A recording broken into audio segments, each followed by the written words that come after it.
estamos con la caverna del gamer. Nuevamente vamos a ver qué tiene con auténticos saltos de generación. Vamos sus videojuegos, a ver. Hola gente, recordaros que contáis con un código de descuento personalizado de este canal para obtener un 10% en Gipsy.com en tarjetas de PlayStation, Amazon, Xbox o Steam. El código es muy sencillito, caverna, y con él, por ejemplo, una tarjeta de 50 euros de PlayStation se os queda en 45. Tenéis el link en la descripción. Gracias a todos. Desde hace ya años tenemos la sensación de que apenas hay saltos generacionales destacables al pasar de una consola a la otra, especialmente si hablamos del paso de la octava a la novena generación. Pasar de PS4 y One a PS5 y series supone tener que rebuscar en los catálogos para encontrar apenas unos cuantos juegos que sabemos que no habrían podido correr en la generación anterior, pero el grueso del catálogo son juegos que tienen versión All Gen. Sea como sea, y para recordar tiempos mozos del videojuego, hoy os voy a traer un listado de títulos con los que sí que sentimos totalmente que estábamos dando un cambio generacional. Videojuegos con los que verdaderamente apreciamos un salto tecnológico, un avance tanto en lo técnico como en lo jugable. Soy consciente de que la mayoría de los juegos que van a aparecer ya tienen unos cuantos años, pero es que, como dije nada más empezar, los mayores saltos técnicos no se ven hoy, sino que vienen de tiempos pretéritos. Casi todos ellos son juegos que justificaban actualizar tu PC o comprarte la consola de turno, porque con solamente verlos quedabas enamorado. Y ojito, porque los dos puestos finales, antes del popurrí, son puestos homenaje a los dos saltos generacionales más grandes de la historia del videojuego. Agarrad unas buenas patatuelas y espero que disfrutéis de este nostálgico vídeo. Os habla Al para la caverna del gamer y vamos allá. Empezamos viajando al año 2004 para hablar de uno de los videojuegos más importantes de la historia del First Person Shooter, Half-Life 2, que llegó de la mano de Valve con un doble propósito. Por un lado, dejar a su precuela como un juego anticuado, y por otro lado, crear una plataforma de compra de juegos digitales llamada Steam, donde cada jugador podría tener su propia biblioteca de juegos y donde se publicaría como primer título este Half-Life 2. Al principio fue una plataforma muy criticada, pero mirad lo que es Steam a día de hoy. El caso es que Half-Life 2 siempre será recordado como uno de los mayores saltos técnicos de la historia del videojuego gracias al impactante motor gráfico Source, el cual no solamente aportó un aspecto técnico bellísimo a sus juegos, sino que incorporó un sistema de físicas que parecía magia negra para su época. El entorno reaccionaba a nuestros disparos, pudiendo ver cómo el escenario se dañaba o cómo incluso el agua salpicaba cuando le disparábamos. Aunque a día de hoy pueda parecer un disparate, esto en 2004 nos parecía lo más realista que habíamos visto jamás en un videojuego. Que Half-Life 2 siga estando en las conversaciones de la gente a día de hoy no es casualidad, y que se siga pidiendo la tercera parte con tanta insistencia tampoco. Fácilmente puede que estemos hablando de uno de los mejores videojuegos de la historia. Jamás me cansaré de alabar las virtudes de Sega Dreamcast como consola si tenemos en cuenta que se lanzó en 1998.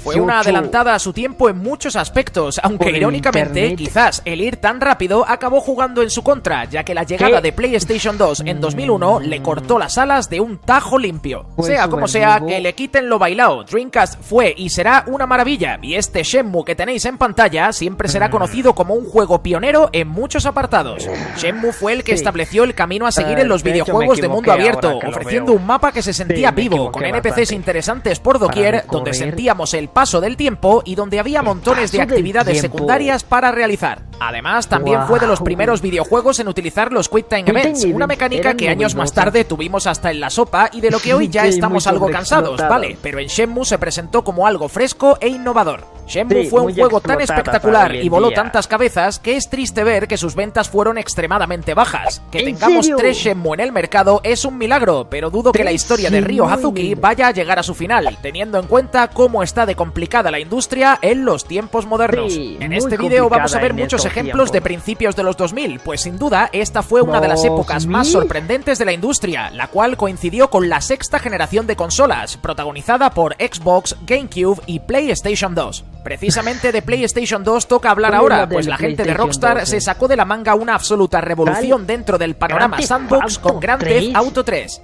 Hay que recordar que veníamos de esto, de GTA 2, el cual nos ofrecía vista de pájaro y contaba con una trama que, sinceramente, no era su punto fuerte. A GTA 2 se venía para liar la parda y conseguir dólares, nada más, pero GTA 3 cambió todo eso.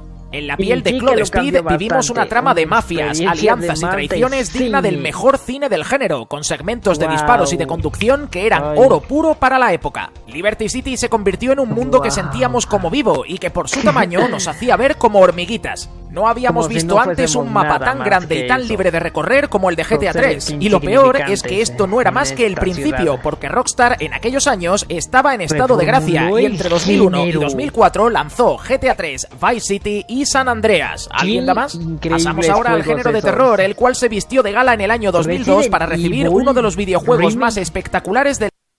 De hecho, en eso sí estoy de acuerdo, para ser sincero. O sea, en esas épocas, literal era un gozo increíble. De hecho, no esperaba para nada que ese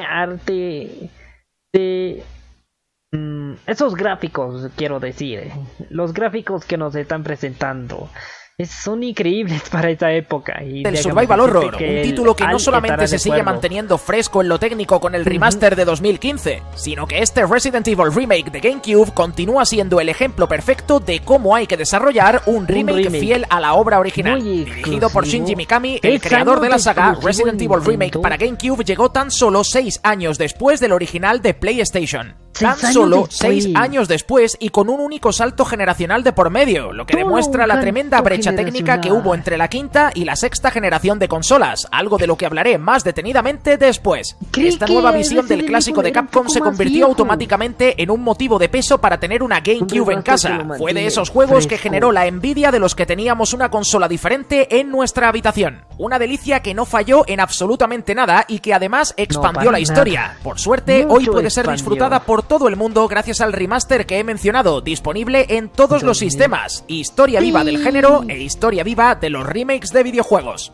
Continuando con la sexta generación, el bueno de Hideo Kojima consiguió dejar con la boca abierta a millones de jugadores a lo largo y ancho del globo con la segunda entrega numerada de la saga Metal Gear Solid. Con el subtítulo Sons of Liberty, este Metal Gear Solid 2 se presentó con una buena cantidad de troleos por parte del fideo, ya que como recordaréis muchos, nos ocultó que el verdadero protagonista era Raiden y no Snake, pero rápidamente supimos perdonarlo porque lo que vimos en pantalla nos voló la cabeza.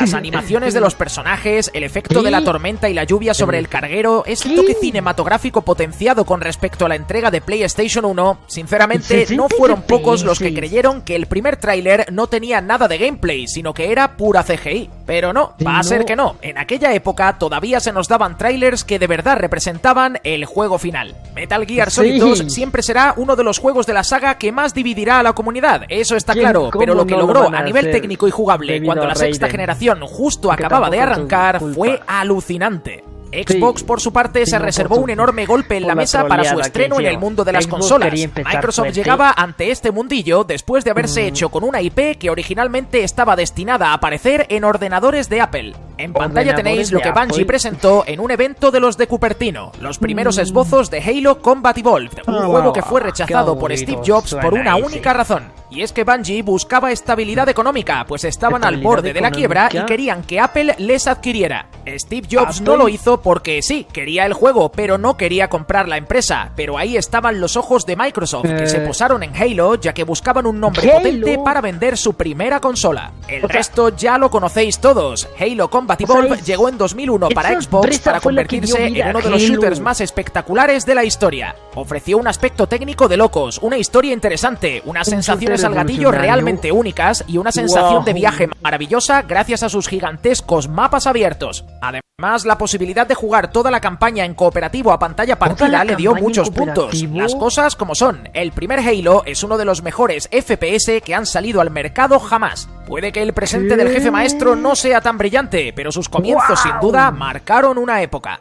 La séptima generación de consolas no es que tenga demasiados juegos con los que podamos decir esto sí que fue un salto, pero bueno, si rebuscamos en su catálogo, sí que es cierto que hay un par de títulos que sí que nos hicieron decir, madre mía, aquí hay algo potente de verdad.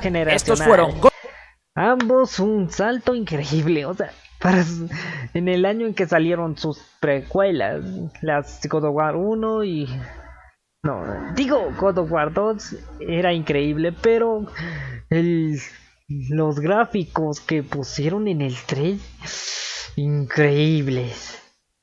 Y ahora, God of War en PS3 y Gears of War en 360, cuyas siglas curiosamente son las mismas, GOW.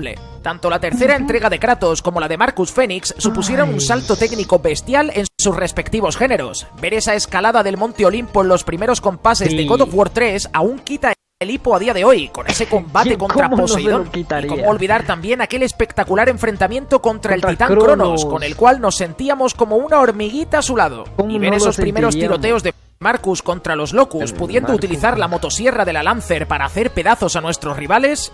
La sensación al gatillo, el nivel de detalle técnico y el sistema de coberturas tan pulido que ofrecía nos dio una experiencia por la cual merecía la pena comprar una 360. En estos casos hablamos de dos sagas increíbles que lo dieron todo en la séptima generación sin lugar a dudas. Puede que aquella generación no sea recordada como la más increíble del sector, pero dentro de ellas hubo maravillas como esta pareja de sagas. Y bueno, como dije en la intro, los dos últimos puestos del top los quiero dedicar a grupos de videojuegos más que a títulos concretos, pues creo que hablo en nombre de todos cuando digo que el paso de los 8 a los 16 bits en consola fue una de las mayores voladuras de cabeza que ha visto el mundo del gaming jamás.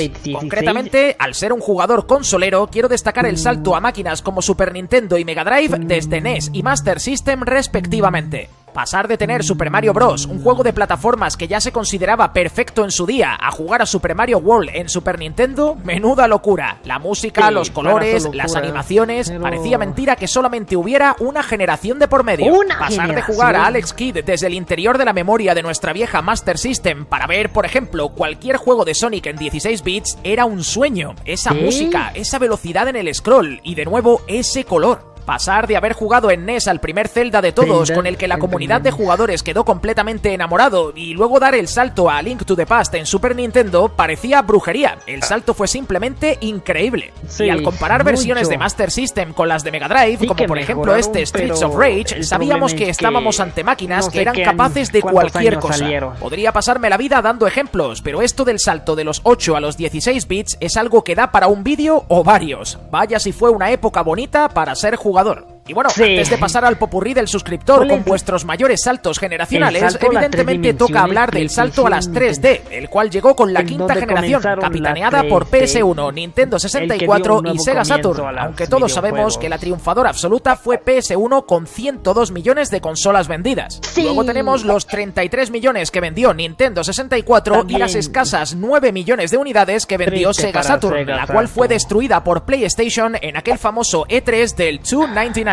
Sea como sea, en esta generación se añadió una nueva dimensión al espacio de los videojuegos. Pasamos de verlo todo en sentido lateral o con vista isométrica a verlo en perfectas 3D. Los plataformas ganaron en riqueza, los juegos narrativos ganaron a nivel de inmersión y aspecto cinematográfico. Los shooters 3D se convirtieron en el estándar. Personalmente, mi salto a esta generación fue con PS1 y jamás se me va a olvidar el día que encendí la máquina, metí el disco del primer Spyro the Dragon y...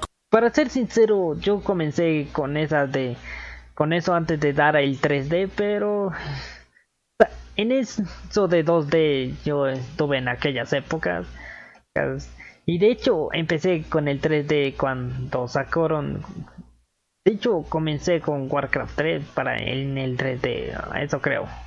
Comencé a recorrer las tierras de los dragones junto a la libélula Sparx. A pesar de que acabé más que contento con mi PS1, no pude evitar sentir algo de pelusilla por los amigos que tenían una Nintendo 64 y estaban gozando en ella de juegazos como Ocarina of Time, Super Mario 64, Pokémon Stadium o Star Fox. En aquellos años no quedaba otra que elegir una y yo elegí PlayStation 1, de lo que no me arrepiento, pero madre mía, si me hubiera gustado tener también una Nintendo 64 para vivir aquello desde el primer minuto de salida. Seguramente todos aquellos que ya fuerais jugones en aquella época recordáis este salto generacional con mucho cariño y seguro que tenéis un juego fetiche de aquellos años, así que me gustaría verlo en comentarios. Spyro es el que se me viene a mí a la mente cuando pienso en este salto, quizás por ser el primero en mi caso, pero seguro que muchos me habláis con cariño de Final Fantasy VII, Metal Gear Solid, Smash Bros, de Majora's Mask, Panzer Dragoon, Jet Force Gemini, Banjo-Kazooie, GoldenEye o muchos otros más. Y es por eso que me apetece leeros, para que me transmitáis esa magia que sentisteis cuando os disteis cuenta de que los videojuegos también podrían ser como la vida misma, con un mundo con sensación de profundidad.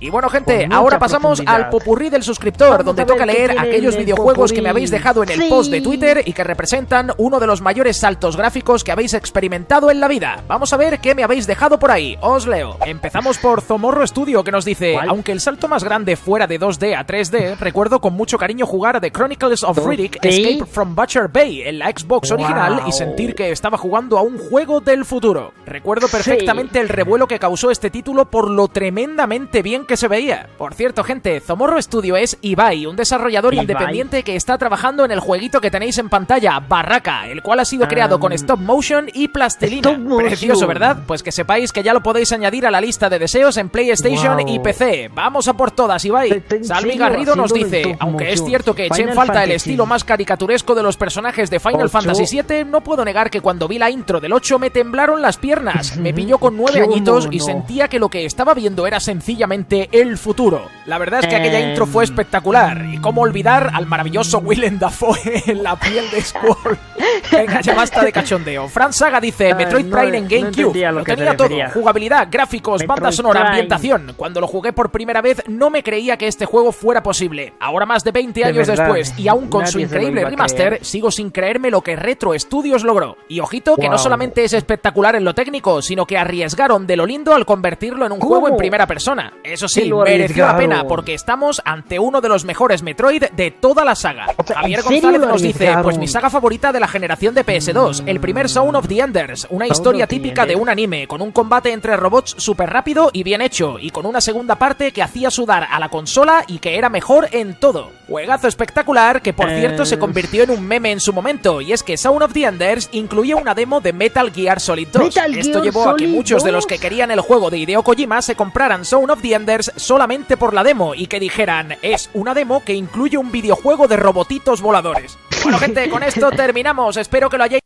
Y bueno, hasta aquí llegó el vídeo de hoy. Espero que les haya gustado. Pasado genial, y ya sabéis, la caja de comentarios es toda vuestra para que me dejéis más ejemplos. Sin más, hasta aquí el vídeo de hoy. Me marcho no sin antes recordaros que podéis encontrarme en las redes sociales que tenéis en pantalla, y que si queréis más La Caverna del Gamer, tengo disponible un servidor de Discord para todos aquellos que deseéis haceros miembros del canal en cualquiera de los 3 tiers disponibles. Gracias a todos por vuestro apoyo diario, y recordad que es lo más importante: cuidaos mucho, cuidad de los vuestros y disfrutad siempre del mundo del videojuego. Os ha hablado Al para La Caverna del Gamer y nos vemos en el próximo vídeo. ¡Hasta luego!